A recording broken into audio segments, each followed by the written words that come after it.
Good morning and welcome back to Scale Auto Guys Workbench. Today we're working on this 2021 edition of the 1966 Ford Bronco by Revell. This kit has got 137 parts. On this side of the box here you got a little of the history of the vehicle. It's amazing that this didn't really have any changes from 1966 all the way through 1977, and that's when they went into the full-size pickup truck body and chassis. Pretty popular vehicle. You could pick one of these bad boys up for $2,200 way back in 1966, but then again in 1966 $2,200 was quite a bit of money. Like I said, this particular kit's got 137 parts. It builds up into just a basic stock truck with off-road tires. And let's take a look at what comes in the box. First of all is your one-piece body. Nothing opens on it. The tailgate is molded shut and the doors. Pretty basic body. Pretty clean. No real flash or anything on there to even be concerned about. Now this is also the long roof line version of this vehicle. I know Revell, I believe it was Revell, just recently released this as a half cab, which comes just basically back to the back of the doors here, and then this all back here is wide open. So we'll set that aside. Now it comes with quite a few small little trees of parts, but we'll look at those here first. Here's your seats, and well, the front and rear seats, and these are little armrests, roll cage, radiator hoses, and I'm thinking these are like wheel backs. I'm guessing, I'm not exactly sure. They would fit right inside the wheels though. Here's your wheels and some engine parts. And on this little tiny tree here is your front and rear axles. Set that aside. Next up is your chassis. Well, your floor pan, the rest of the roll cage. This is the remainder part of the back seat and the inside of your tailgate. That's a real basic dash. Nothing fancy about that, but then again, these vehicles weren't fancy back then. They were just a utility vehicle. And here's something I like about this one. It's got a separate frame. So you can paint that nicely, get it nicely detailed. Separate exhaust system as well. So that makes it nice as well. I guess that's your, I don't know what that's there for, but we'll figure it out as we go. I thought it was a fuel tank, but the fuel tank's in the back. Weird. Anyway, here's your spare tire cover and your engine parts.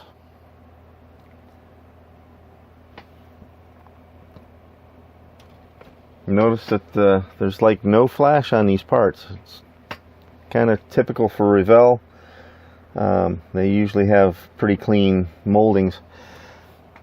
Now here's your inside door panels. I like them when they're separate like this. It's real easy to get in there and detail paint them. You don't have to get anything at a weird angle. The seat backs. Now I did notice something about this hood though. I don't know if the camera's picking it up, but there are some swirl marks here and here, and you know, that's normal, but sometimes when you have swirl marks in the paint, or in the plastic I should say, the paint will pick up on that, especially if you use a metallic paint. It tends to migrate into those swirl marks, even though it feels smooth and flat. For whatever reason, metallic paint tends to kind of migrate towards that, and it leaves lines in your paint job, and you end up having to work with that. I find that when I'm priming, if I lightly sand, go over it with like some 1500 or 2000 grit, and then add another coat of primer, that usually takes care of the swirl marks. Every once in a while I will miss that, and I'll shoot metallic paint. Next thing you know, in the 69 GTO I had, that happened on the roof line. It had the swirl marks, and well, I ended up having to put a couple of coats of paint on that to cover those up. Alright, here's your chrome tree. There's not a whole lot to this, but then again, like I said earlier, these weren't you know, real fancy vehicles. These were utility vehicles, so just basic chrome, and that's good. I like that. Here's your glass. Now your side windows are full size windows. These are the side windows for the roof. Your door windows, front and rear glass, and headlights and turn signals. Well, could be turn signals. That's cool. And as usual, I don't take it out of the plastic until I need it. Now your decal sheet gives you some body side accents. Your seat covers, license plates. Get this turned around here. Your Bronco logos, engine compartment stuff. Gives you two different color Ford lettering, white or black,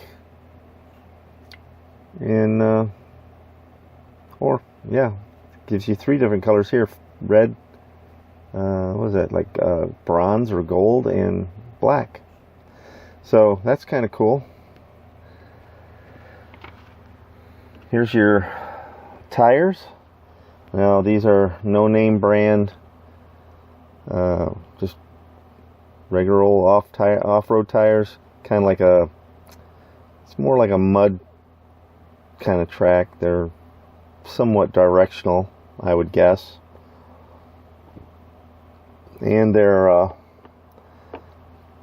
kind of solid. They are hollow. I don't know if you can see in there. I don't know if you can see that they're hollow, but they are kind of hard. So that's good and bad at the same time. Sometimes when they're hard like that, it's difficult to get the wheels on, you know, inside of them. Now here's the direction booklet. As per usual with Revell, it's several pages. Oops, I wondered where that was.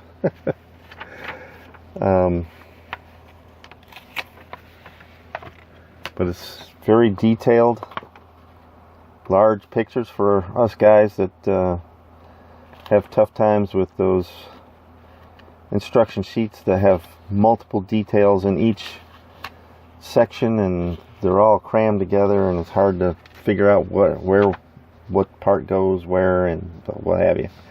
But at least they break it down into separate sections, large pictures, that is very easy to understand. No confusion whatsoever there. I have not decided on what color I'm going to go with this. I'm thinking maybe something like this aquamarine, or maybe something a little bit more rustic. I have what they call a roasted pecan, which is kind of like a reddish brown. That might look good on that. I got a plethora of colors here, fellas. So even if I wanted to go even fancier, like a garnet red, Oh, that would look sweet. I might just do this. I don't know. We'll have to wait and see. Let me get some sub-assemblies put together, and we'll head over to the paint booth and see what we can come up with. I'll see you in a little bit.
Alright fellas, it's been a couple of days since the paint was laid down on the body, and I've worked on some of this kit already. I didn't shoot any video of it.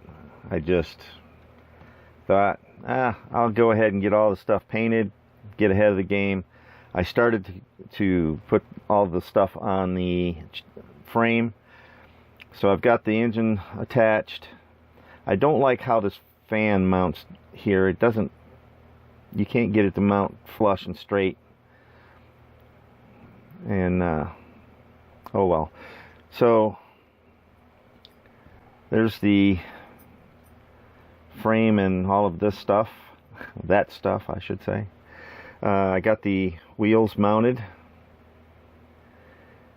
I've got, I can get this without knocking stuff over. I got the door panels all done up. I still have to go in and just kind of dress them up a little bit. I've got all the parts painted and ready to go together.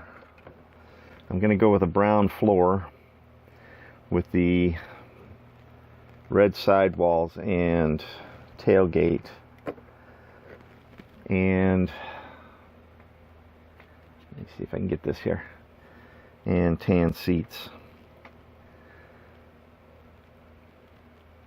Now I haven't painted anything else. I still need to paint the roof and a couple other things, and I'll get to that in just a little bit. But I just wanted to talk a little bit here and show what I've gotten done so far. I'm thinking I'm going to go with the chrome hubcaps, the wheel covers. I decided to paint the rims because well, I just thought that they should be body color. I don't know if the wheel covers here are going to cover that up totally. I'm going to have to look at that. This one here, I like the front ones. They actually left the holes open so that you can get your locking hubs through that. And I got to touch up those. Those are supposed to be black in the center. So I've got quite a bit of work to do yet. So I just thought I'd pop in here and let you know, and we're going to continue on. So let's get started.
Okay, now that we've gotten all of the suspension done, that went together amazingly simple. Everything lined up beautifully. I was really impressed with that. Usually you have to fight with them, but no, not on this one. Everything just fell right into place like it should. So we're done with that portion of this. We're going to move on to wheels and tires now. I've already got half of it done. Just have to do the wheel backs. On the intro of this video, I missed something, and I'm missing it again. Where did it go?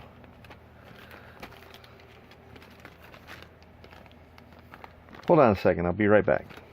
Okay, when I did the intro, I missed these little pins. It wasn't until later on, I think the tires were in this. I don't remember what was in this little bag. I think it was the tires. But anyway, why I didn't see those down there in the bottom of the bag, they're sealed. They're sealed into the bottom of the bag. I didn't see those, but there they are. So some of you guys already know about this. I don't. Well, I didn't. Let me put it that way. So it's kind of cool to discover something and then go, oh, well, how did I miss that? So, oh, come on now. Don't be stubborn. Fall out of there. There we go. And my wheel backs.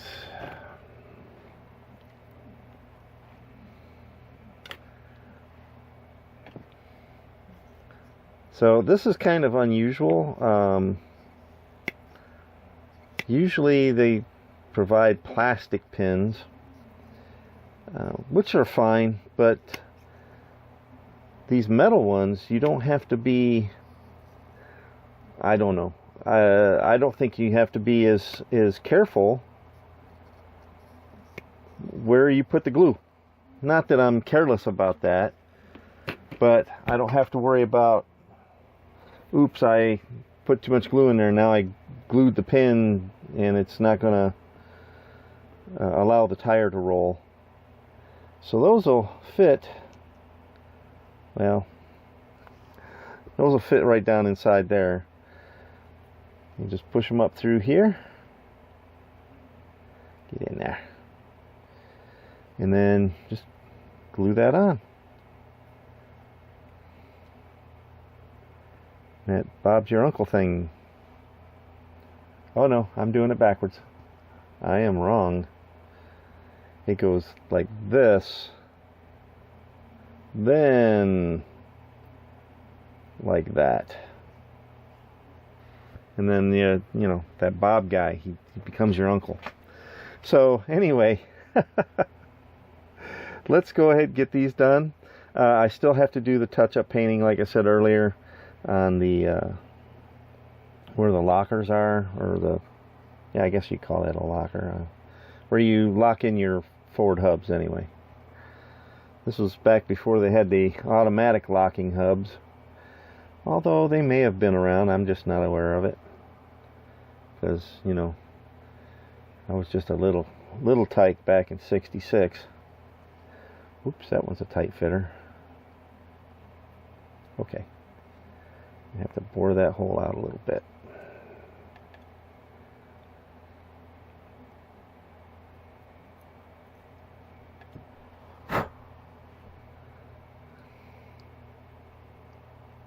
There we go. So all of those are ready to go. It's a shame that I went and painted this, all of this over here, and this was the side it needed to be painted. It doesn't matter. It's not going to be seen anyway. Not that well anyhow.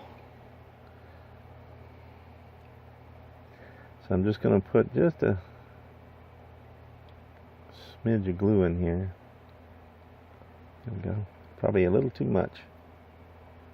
I got it on the tire.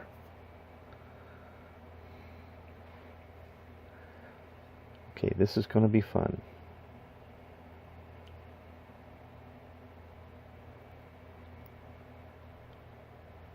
There we go.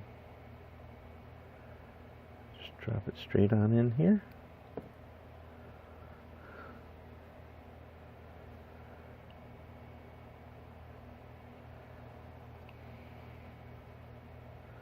Make sure it's seated well. Alright. Oh, doggone it. There we go.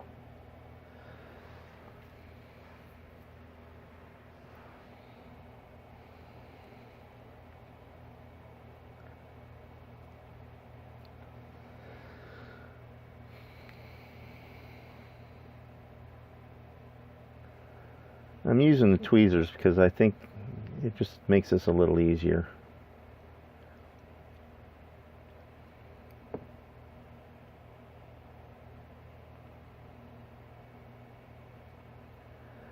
Try to spin that to kind of get that glue moved around a little bit.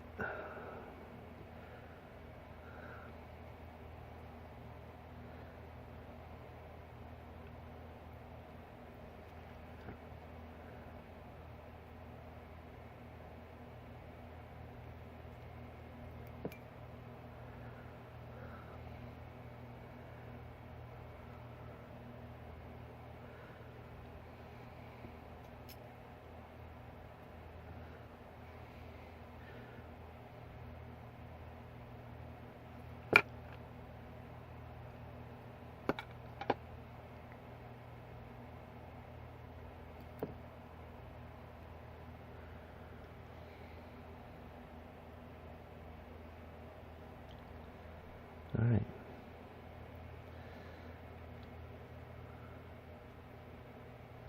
Let's go ahead and get those hubs mocked up here. I think I'll just use the Sharpie because only the end and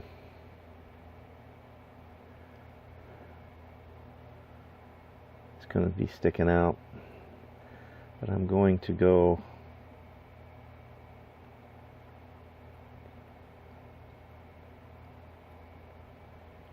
around it like that.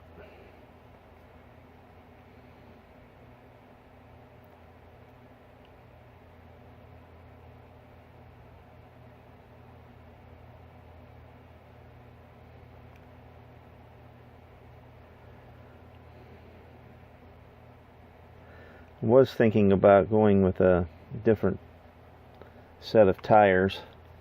I have these Goodyear Wranglers. They're just a touch taller. I was thinking about using these instead, but this is a solid wheel, and the rims for this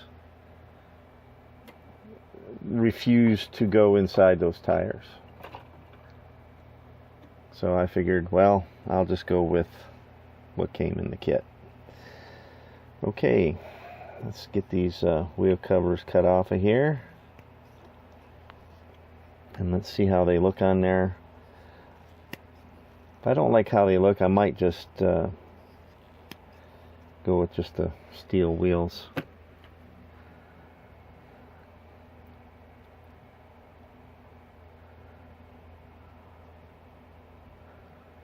They don't look too bad. They look kind of small for the tires though. So I'm almost kind of glad I didn't go with those bigger tires. It would have looked kind of silly. Now I found that a lot of parts on this thing, the tolerances are so close that you can press fit stuff and it just stays. So I might just leave those press fit like that.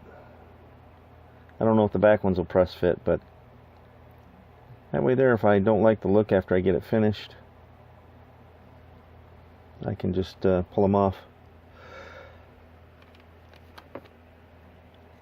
Let's take a look at the back ones here.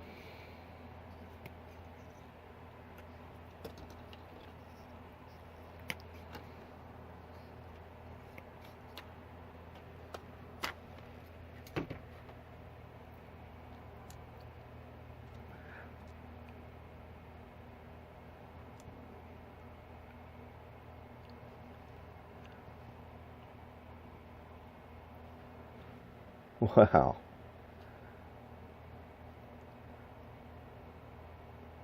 It's kind of press fit too. There we go.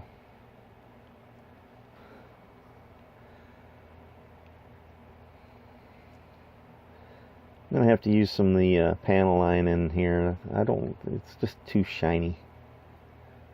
Oh, that one doesn't fit. Maybe I didn't get it quite right. Nope, that one's gonna have to be glued in. That's all right. That's all right. Let's throw some panel line on there, and then we'll be on to attaching the wheels to the frame.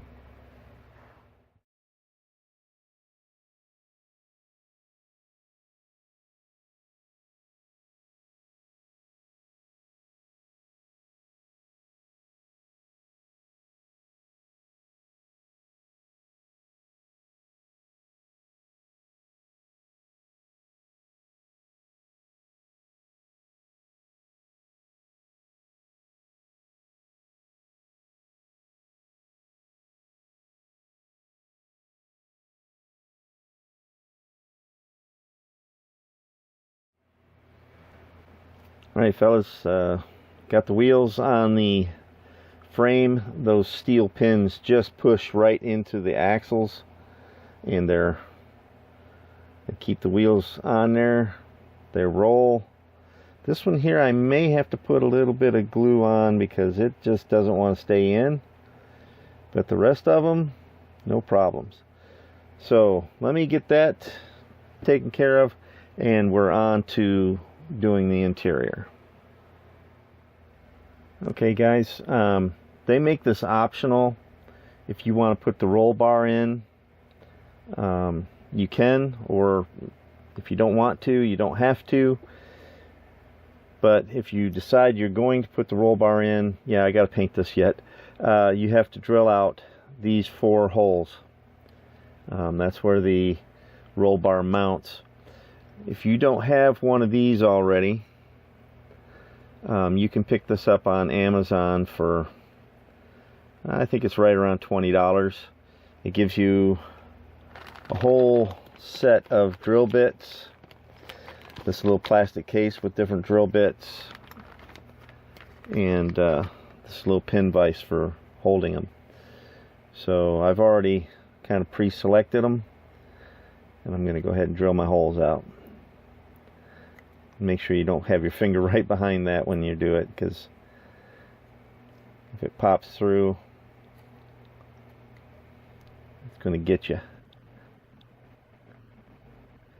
I didn't have one of these for many years. I used to just use my number 11 blade whenever I needed to pop a hole in something, but it's kind of nice to have to get something that's a little bit more comes out the right shape and right size that you need, instead of doing it with the number 11 blade, which kind of leaves you a tapered hole, and it's anybody's guess what size you just carved into your body. Run this way from the other side.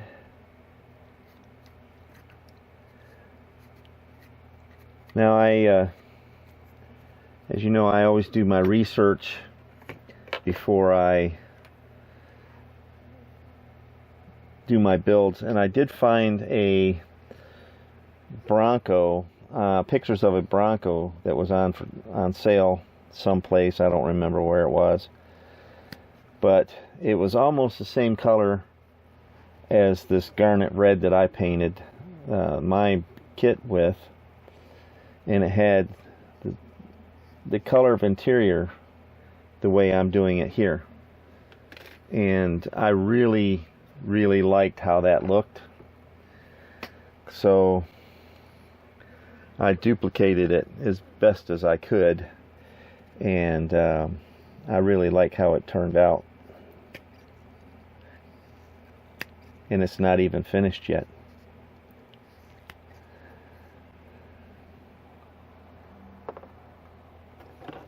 second. I had to do a little trimming and touch-up painting.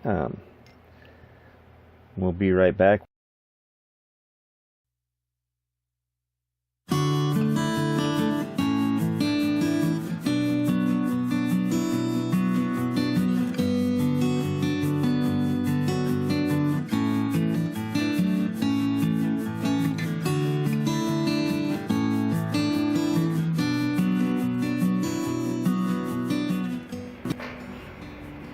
Welcome back to the final on the Ford Bronco by Revell.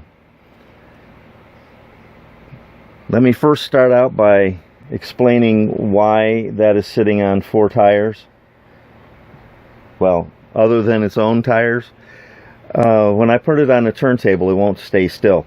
It keeps wanting to nosedive off the turntable, so I had to put it up on those 4 tires to keep it in place. Silly, but you got to do what you got to do. Anyway, I'm going to call this a 1973 model year Ford Bronco, even though the first generation Ford Broncos, which ran from 1966 to 1977, virtually went without any changes. I mean, they did have subtle changes here and there, but for the most part, it was the same vehicle. It looked almost identical. The big change came with those marker lights that you see on there, and those came in 1970 due to a federal law on lighting requirements for vehicles. So there wasn't anything on the box or any of the literature inside that said what model year this vehicle was. But based on the side marker lights and the fact that the license plate says 1973, I'm going to call this a 1973. Other than all of that, it was absolutely a ton of fun to put together. There was no warp or anything like that in anywhere in the roof, in the body, nothing. It was straight. And the DecoArt Garnet Red paint that I applied looks stunning with those white stripes and the white roof. I based the interior off of a Bronco that that turned up in a Google search. They had basically the same color setup. Theirs was a little bit different red, but all in all, it was basically the same, and I liked the way it looked. I wish I could have gotten a hold of the tires and wheels they had on that Bronco. They looked really sharp, but I went with, box stock, so this is what we have. Now, with the white decals on the side, let me first say they were a pain to put on because they are kind of brittle, and they didn't want to release from the paper backing right away. I had to soak them for quite a while to get them to release. And then when I got them on the body of the Bronco, they wanted to stick almost immediately. And that doesn't work with a decal that size because you have to, move it around and get it in place.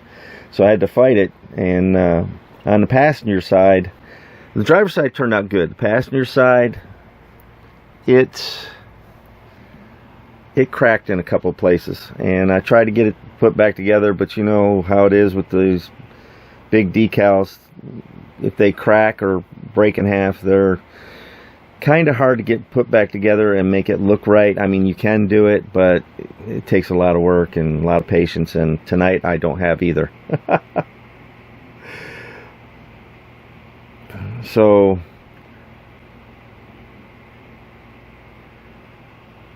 what do you guys think? Let me know in the comments section below. Even if you don't like it. If you don't like it, you do like it, leave me a comment. Comments are coming up a little short these days, so let me know how you feel about that. Leave the comment below in the comment section.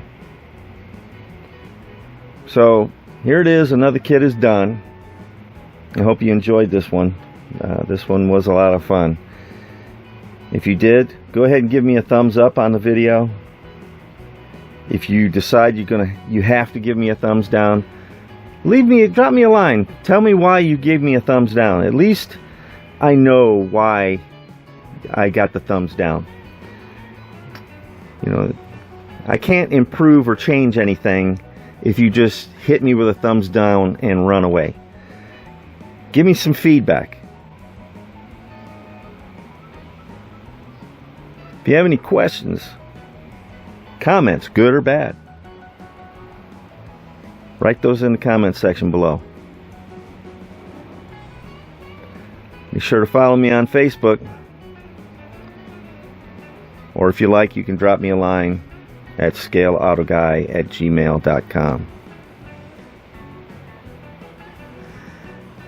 Thanks for watching Scale Auto Guy's Workbench. And I'll see you on the next build.